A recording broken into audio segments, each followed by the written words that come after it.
만물의 대주제이시며 모든 이름 위에 뛰어나신 전능하신 하나님 아버지, 크신 이름을 높여 찬양합니다. 거룩한 주일 구별하여 기쁨으로 예배에 나오게 하시고 저녁 이 시간 다시 모여 찬양하고 예배하게 하시니 감사합니다. 허물과 죄로 인해 죽을 수밖에 없었던 우리를 십자가의 사랑과 은혜로 사망에서 생명으로 옮기시고 영원한 하나님 나라를 허락하시고 항상 동행하여 주시니 감사합니다.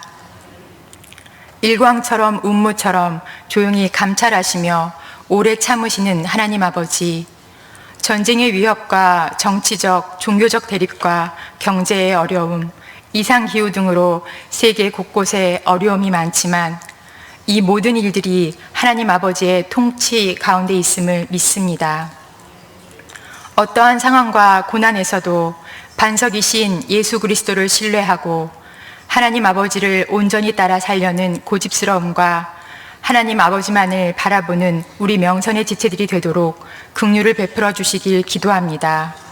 또한 개인의 평안만을 추구하지 않고 하나님 말씀 앞에 자신을 점검하고 날마다 말씀을 자세히 듣는 일에 소홀하지 않는 깨어있는 우리 모두가 되게 하시길 기도드립니다. 우모와 비전센터를 건축하게 하심에 감사드립니다. 명선의 모든 지체들이 기쁨으로 마음 모아 기도하며 즐거이 드리는 자원함과 감사함으로 건축하게 하시길 기도합니다. 특별히 담임 목사님과 건축위원들, 금식 기도자들, 시공사, 인테리어 TF팀을 축복하셔서 앞서 하나님의 일을 감당할 때 하늘의 지혜와 새 힘을 허락하여 주시길 기도합니다. 다음 세대의 여름 성경학교와 수련회, 캠프, 아웃리치를 위해 기도합니다. 담당 교육자들과 교사와 스태프들을 축복하시고 다음 세대의 모든 아이들이 하나님 아버지께 말씀과 찬양과 기도로 온전히 집중하여 살아계신 하나님 아버지를 개인적으로 만나며 경험하는 귀한 시간 되게 하시길 기도드립니다. 이 시간 온 마음과 정성을 다해 하나님 아버지께 찬양을 올려드리는 새가족 사역팀을 축복하시고 귀한 사역을 기쁨으로 감당하게 하시길 기도합니다. 말씀을 증거하시는 강사멜 전도사님께 성령의 충만함을 주시고 강건하게 하시며 주신 말씀 마음에 새겨 순종하는 믿음 주시길 기도합니다. 쿠모바우 CUEC 사랑의 현장을 축복하시고 농어천 미자립교회 교역자들과 세계 곳곳에서 복음 증거를 위해 애쓰시는 선교사님들께 가정의 평안함과 건강을 주시고 주신 사명 감당할 때 지경을 넓혀주시길 기도합니다. 이 모든 것 우리를 구원하신 예수님의 이름으로 기도하오며 이제 주님께서 가르쳐주신 기도를 드리옵나니 하늘에 계신 우리 아버지여 이름이 거룩히 여김을 받으시오며 나라가 임하시오며 뜻이 하늘에서 이루어진 것 같이 땅에서도 이루어지이다. 오늘 우리에게 일용할 양식을 주시옵고 우리가 우리에게 죄 지은 자를 사하여 준 것 같이 우리 죄를 사하여 주시옵고 우리를 시험에 들게 하지 마시옵고 다만 악에서 구하시옵소서. 나라와 권세와 영광이 아버지께 영원히 있사옵나이다. 아멘.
네, 찬양 감사합니다.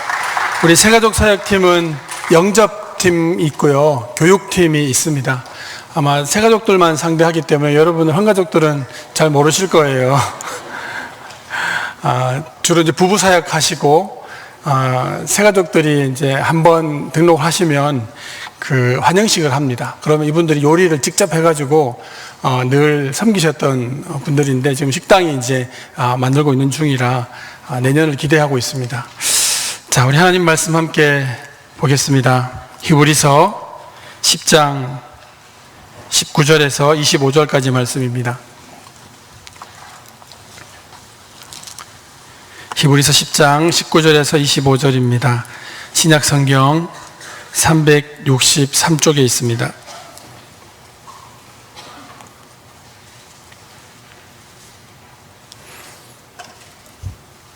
히브리서 10장 19절에서 25절까지 우리 하나님 말씀 함께 받들어 읽겠습니다.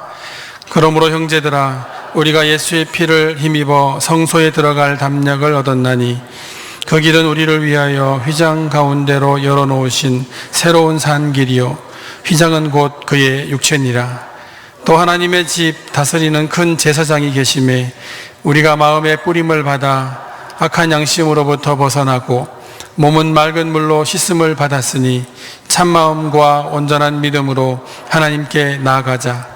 또 약속하신 이는 미쁘시니 우리가 믿는 도리의 소망을 움직이지 말며 굳게 잡고 서로 돌아보아 사랑과 선행을 격려하며 모이기를 패하는 어떤 사람들의 습관과 같이 하지 말고 오직 권하여 그날이 가까움을 볼수록 더욱 그리하자.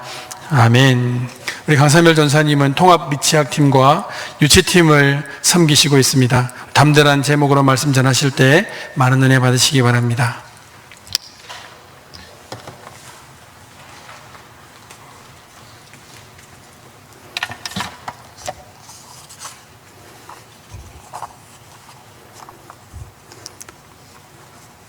어느 날 TV를 보았습니다. 한 프로그램이었는데요.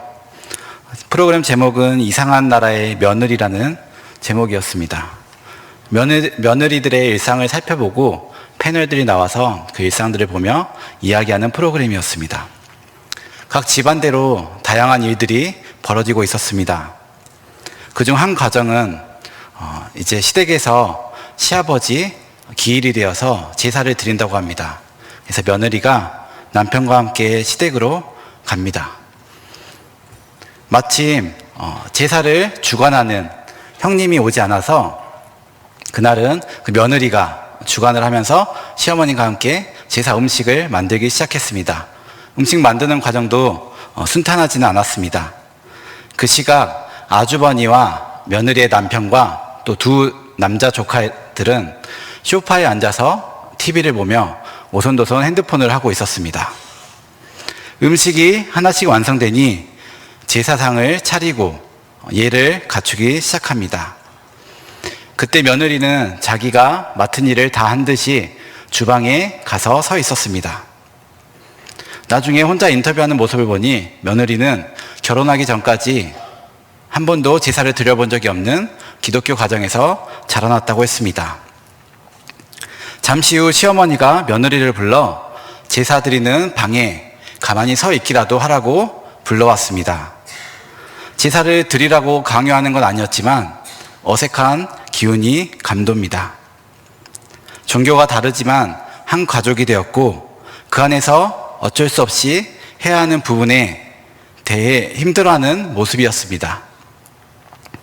오늘 우리가 함께 읽은 책 히브리서의 여러 부분을 살펴보면 히브리서의 독자들도 이런 상황을 더했으면 더한 상황을 겪었던 것으로 가늠해 볼 수 있습니다. 특별히 유대인이면서 그리스도교로 개종한 유대 그리스도인들이 매우 어려운 시대에 살았음을 알 수 있습니다. 유대교는 모세 율법을 근본으로 한 종교입니다. 유대교는 예수님을 인격적인 종교적 지도자 중 한 사람으로 보고 있습니다. 그들은 예수님을 메시아로 인정하지 않습니다. 그들은 예수님을 하나님의 아들로 인정하지 않습니다. 그들은 여전히 자신들, 이스라엘 선민들을 구원할 메시아를 기다리고 있습니다. 유대인이면서 그리스도로 개종한다는 것은 그래서 매우 도전적인 일이었습니다. 자신의 삶의 근간이 되었던 유대교를 버린다는 것 자체가 자신 스스로 큰 위기 속으로 뛰어드는 것과 같은 일이었습니다. 그래서 히브리서의 독자들은 외부로부터 심한 핍박을 받고 있었습니다. 10장 32절부터 34절의 말씀을 보면 그들은 신체적인 공격을 받았으며 그들의 집은 약탈당했습니다. 때때로 사람들 앞에서 모욕을 당하며 핍박을 받기도 했습니다. 또한 독자들은 믿음의 전투에서 피곤하고 매우 지친 상태에 있었습니다. 어떤 이들은 믿음으로 인해 감옥에 갇히기도 했고 예수님에 대한 확고한 신뢰 때문에 사람들 앞에서 조롱을 당하기도 했습니다. 유대 그리스도인 가운데 많은 이가 모든 어려움을 기쁘게 받아들였지만 어떤 이들은 그리스도에 대한 초기의 충성으로부터 뒤로 물러났으며 배교자가 되기도 했습니다. 오랜 시간에 걸친 핍박과 괴롭힘은 독자들을 피곤하고 지치게 만들었습니다. 피곤하고 지침으로 인해 더 이상 믿음에 열심을 쏟거나 가졌던 열정이 다 없어지고 말았습니다. 나태함은 곧 영적으로 성숙하지 못하게 만듭니다. 당시에 유대 그리스도인들이 그리스도의 복음의 진리를 깨닫고 그 복음에 합당하게 살아가려고 할 때에는 반드시 핍박에 직면해야 했습니다. 그러나 유대교적 가르침과 비슷한 복음의 초보적인 수준에 머물렀다면 유대교와 그리스도교 양쪽에 발을 담그고도 편하게 살 수 있었을 것입니다. 하지만 그것은 결코 복음에 합당한 삶이 아니었습니다. 이러한 상황에 처해 있는 독자들에게 오늘 히브리서는 여러 신학적인 논쟁거리에 대해 설명합니다. 유대교의 교리를 넘어서 왜 우리가 예수 그리스도를 믿으며 살아가야 하는지 설명합니다. 설명에서 멈추는 것이 아니라 그 설명을 바탕으로 구체적인 삶의 지침을 주면서 권면하고 있습니다. 설명과 권면을 반복하며 그리스도인으로서 어떻게 살아가야 할지 방향을 제시하고 있습니다. 오늘 우리가 함께 읽은 본문 앞부분에도 논쟁거리에 대한 설명이 나옵니다. 그것은 바로 예수님에 대한 설명입니다. 어떤 설명인지 말씀을 나누기 전에 여러분께 한 가지 묻고 싶습니다. 여러분에게 예수님은 어떤 분인가요? 저는 이 질문을 자주 아이들에게 하곤 합니다. 친구들, 예수님은 어떤 분인가요? 친구들은 저요 손을 듭니다. 그래서 제가 한 친구를 시킵니다. 그 친구는 자신 있다는 표정으로 눈을 크게 뜨고 유치팀에 있는 또 다른 아이들이 모두 들을 수 있게 큰 소리로 외칩니다. 예수님은 하나님의 아들입니다. 우리의 죄 때문에 십자가에 못 박혀 죽으시고 3일 만에 다시 살아나셨어요. 이런 고백을 들을 때마다 마음이 항상 벅차오릅니다. 7장 1절부터 10장 18절까지는 예수님과 레위지파 제사장을 비교하며 설명합니다. 히브리서 저자는 유대교의 율법에 대해 잘 알고 있었고 그 율법에 대한 이해를 바탕으로 예수님을 설명합니다. 창세기 14장에서 아브라함은 조카 롯이 잡혀갔을 때 그를 구하기 위해서 전투하고 이기고 돌아옵니다. 그때 한 인물이 나옵니다. 바로 멜기세덱이라는 인물인데요. 그가 태어난 곳, 가족, 여러 다른 일들에 대해서는 자세한 설명은 나와 있지 않습니다. 대신 멜기세덱은 가장 높으신 하나님의 제사장이라는 설명만 있습니다. 자신을 환영하러 나온 멜기세덱에게 아브라함은 자신이 가지고 있던 모든 것 중에서 10분의 1을 주었습니다. 구약의 율법에 따르면 11조는 아브라함의 자손인 레위 지파 후손들에게 주어지는 것인데 그에 반해 아브라함은 레위 지파와 상관없는 멜기세덱에게 11조를 드렸습니다. 멜기세덱은 아브라함을 위해 복을 빌어주기까지 했습니다. 아브라함은 이스라엘의 조상이었습니다. 레위 지파가 있기도 전부터 있던 이스라엘의 조상이었습니다. 이 아브라함보다 멜기세덱을 더 위대한 존재로 설명하고 있습니다. 그리고 아브라함이 레위 지파보다 위대하다는 것에 비추어 결과적으로 레위 지파보다 멜기세덱이 탁월하다고 설명하고 있습니다. 7장 15절 말씀에 보면 이런 멜기세덱과 같은 존재로 설명되는 분이 있습니다. 바로 예수님입니다. 그분은 인간의 법과 규칙에 따라 제사장이 되신 것이 아니고 영원한 생명의 능력으로 제사장이 되셨습니다. 7장 20절 말씀을 제가 읽겠습니다. 또 예수께서 제사장이 되신 것은 맹세 없이 된 것이 아니니. 예수님께서는 시편 110편 4절 말씀에서 예언한 대로 하나님의 맹세로 제사장이 되셨습니다. 시편 110편 4절 말씀도 제가 읽겠습니다. 여호와는 맹세하고 변하지 아니하시리라. 이르시기를 너는 멜기세덱의 서열을 따라 영원한 제사장이라 하셨도다. 이 말씀은 예수님께서 하나님과 하나님의 백성 사이에 더 좋은 약속의 보증이 되셨다는 뜻입니다. 예수님은 자신을 통해 하나님께로 나오는 자들의 중보자가 되셨습니다. 하나님께로 나오는 자, 그 모든 자를 완전히 구원하실 수 있습니다. 예수님이야말로 우리에게 진정으로 필요한 대제사장이십니다. 예수님께서는 거룩하시고 죄가 없으시며 흠이 없고 죄인과 구별되시며 하늘보다 높은 곳에 계신 분이시기 때문입니다. 예수님은 율법에 따라 된 레위 제사장들보다 더 위대하다고 설명합니다. 레위 제사장들은 땅의 성전에서 동물의 피로 백성들의 죄를 사했습니다.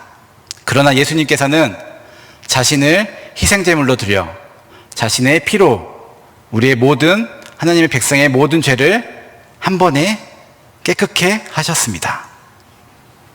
죄를 씻는 효과에 있어서 율법에 따라 제사장들이 드리는 제사 중 동물의 피는 그저 모형과 그림자에 불과해서 죄를 완전히 사할 수 없었습니다. 그것은 그저 완전한 것을 기다리고 지향하며 그저 기다리는 것에 불과했습니다.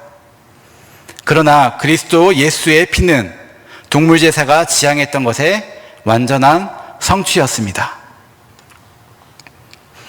그러므로 그리스도인들은 율법 아래에 있었던 구약의 백성들이 얻을 수 없었던 완전한 죄사함을 받았습니다. 예수님의 피는 죽음에 이르게 하는 행동에서 우리의 마음을 깨끗하게 합니다. 또 살아계신 하나님을 섬기는데 부족함이 없도록 할 것입니다. 이렇게 예수님은 하나님과 우리 사이에 새 언약의 중보자가 되셨습니다. 이제 하나님께 부름받은 우리는 하나님께서 약속하신 영원한 복을 받을 수 있게 되었습니다. 옛 언약에 살던 사람들을 구원하시기 위해 예수님께서 죽으셨기 때문에 우리가 그 축복을 누릴 수 있게 된 것입니다. 오늘 말씀은 독자와 우리에게 그 축복을 누리는 좀 더 실질적인 방법 3가지를 소개하고 있습니다. 먼저 우리는 담대하게 예배의 자리로 나아가야 합니다. 오늘 본문 말씀 19절과 22절 말씀을 함께 읽겠습니다. 그러므로 형제들아 우리가 예수의 피를 힘입어 성소에 들어갈 담력을 얻었나니 그 길은 우리를 위하여 휘장 가운데로 열어놓으신 새로운 살 길이요 휘장은 곧 그의 육체니라.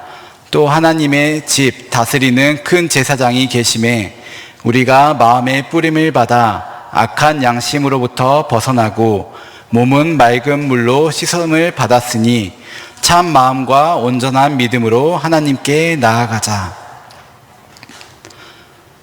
예수 그리스도께서 우리를 위하여 찢기심으로 하나님의 성소를 맡고 있던 휘장을 찢었으니 우리는 그 길로 이제 담대하게 나아가야 합니다.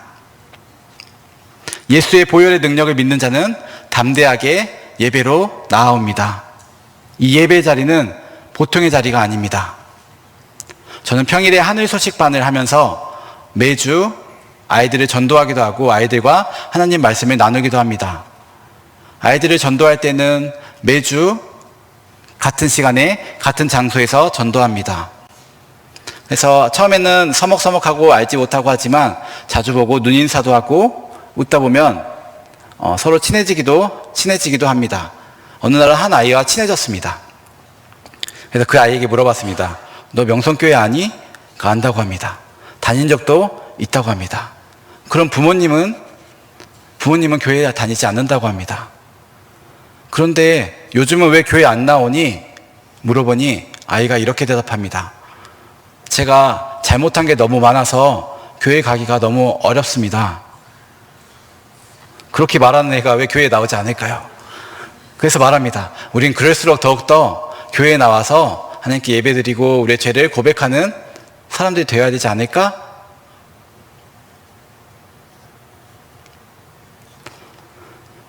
처음에는 아이가 자기가 죄가 많아서 교회 가기 어렵다는 말을 들었을 때 약간 놀라기도 했습니다. 사실 교회에 나오지 않는 이유는 더 다양한 이유가 많이 있었겠지만 예배 자리는 결코 쉬운 자리가 아니었던 것입니다.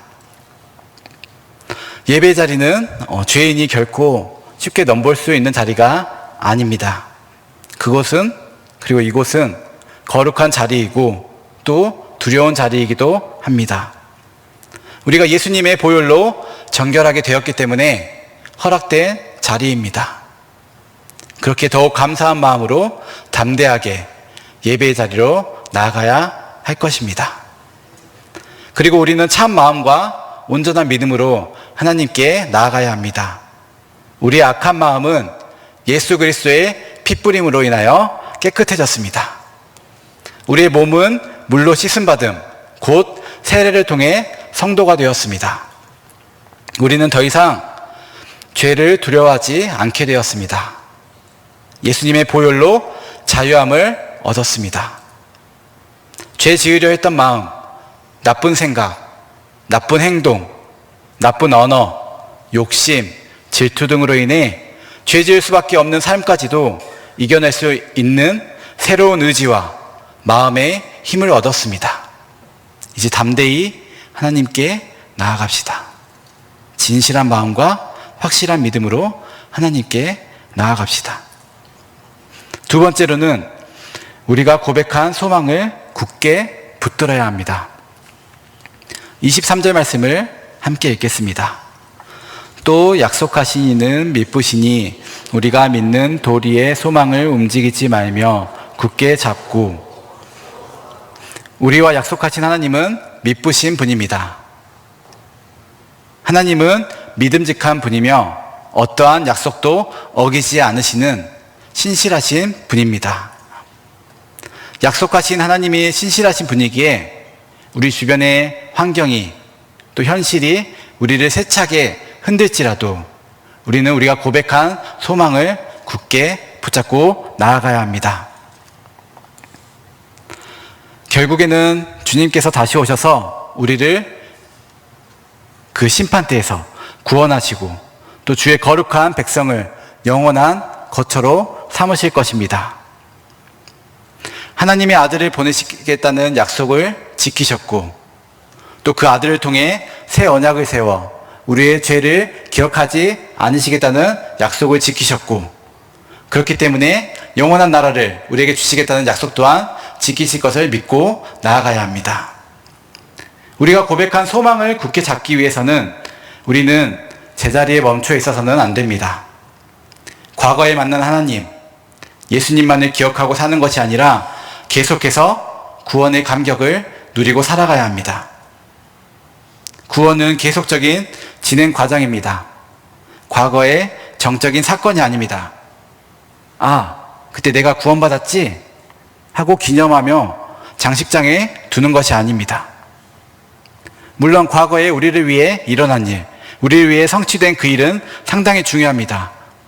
그 일로 인해 우리는 거룩하게 되었습니다. 하지만 이 구원은 계속 되어야 합니다. 우리는 계속 거룩하게 되고 있습니다. 예수님은 지금 계속 구원하고 계십니다. 또 그분을 기다리는 자들에게 구원을 가져다 주기 위해 장차 다시 오실 것입니다. 마지막으로 우리는 서로에게 관심을 기울여야 합니다. 24절과 25절 말씀입니다.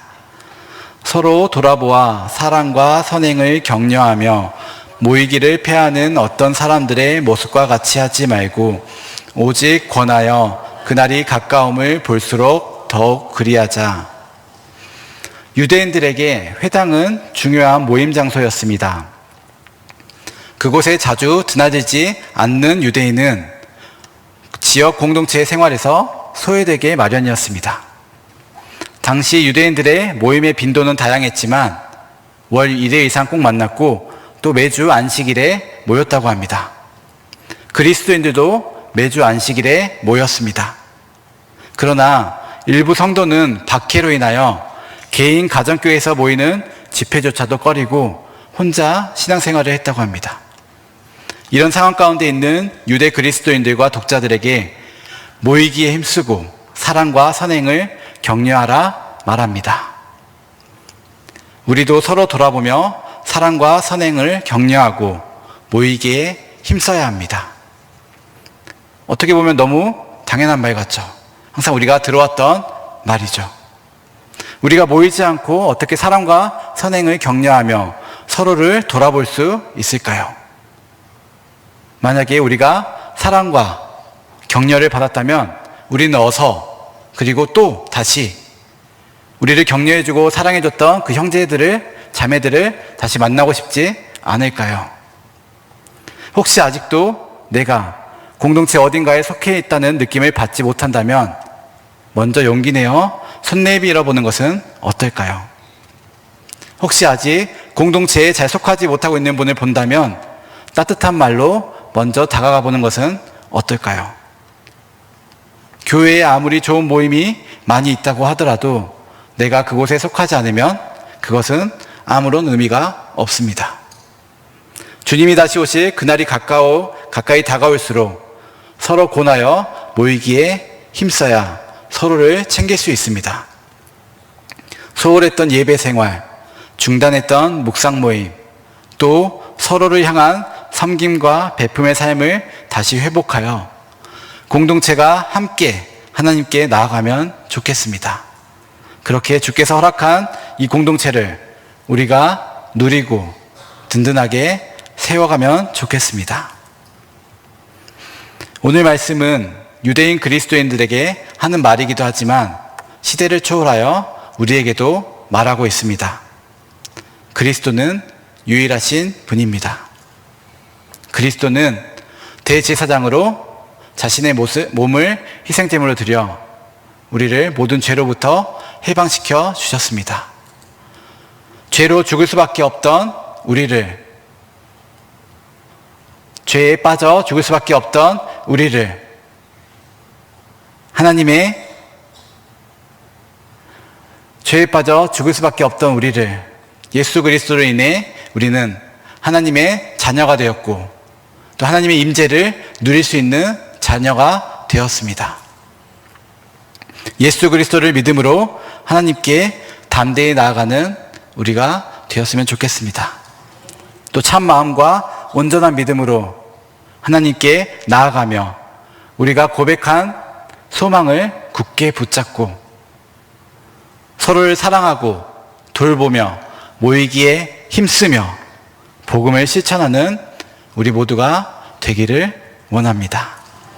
함께 기도하겠습니다. 하나님 아버지 감사합니다. 말씀을 통하여 예수님을 생각하고 우리의 삶을 들여다볼 수 있게 하시니 감사합니다. 구원의 감격을 마음속에 새기고 예수님께서 우리를 위해 하신 일을 항상 떠올리며 하나님과 더욱 친밀히 교제하는 우리가 되길 원합니다. 하나님을 사랑하듯 이웃도 사랑하는 우리가 되길 원합니다. 우리의 마음을 받아주시옵소서. 예수님의 이름으로 기도합니다. 아멘.